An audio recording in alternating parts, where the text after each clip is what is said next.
What we have here is actual documented fact. We have the intelligence assessment of the Director of National Intelligence, the DNI, plus we have the assessment from the Joint Chiefs of Staff here in the United States, right? So these are to the military and the intelligence leadership of the country have both released estimates in 2023 that clearly show that China is the number one largest strategic threat to American primacy in the immediate future and in the foreseeable future.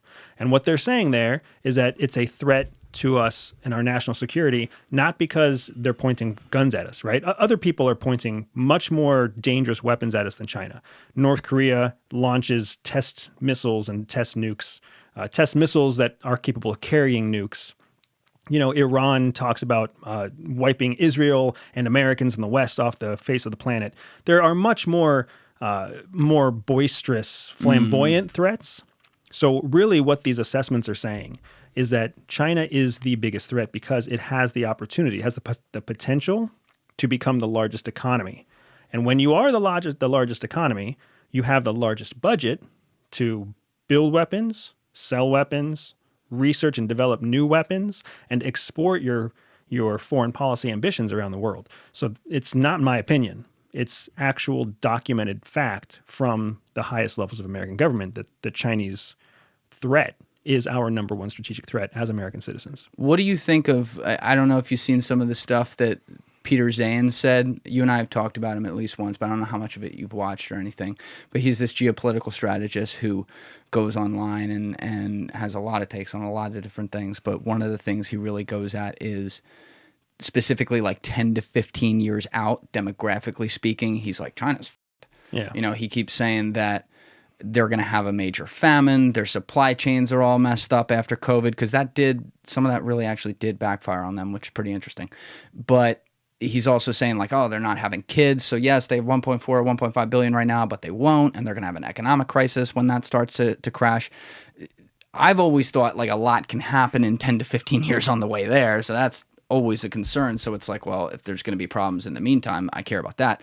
But like, do you think that there's any validity to what he says long-term on some of those things? You know, I think you nailed it right there. A lot can happen in 10 to 15 years. And that's why CIA and the intelligence infrastructure of the United States, we don't really worry about long-term assessments. If anything, what we do, so there's a term that analysts use called the cone of uncertainty.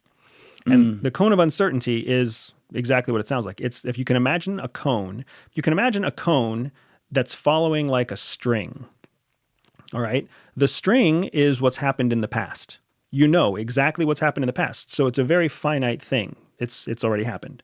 And then where the string enters into the cone, it enters into the small end of the cone, right?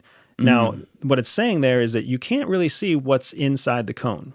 So there's an area in there between the string and the cone. That's an area of possibility. But then as the cone goes out further and further, the cone gets wider and wider, right? Because the opening of a cone is so much bigger than the small triangular entrance of a cone. That's the same thing that we use when we talk about the cone of uncertainty. It means that as time progresses on, you become less and less confident in what's going to happen in the future.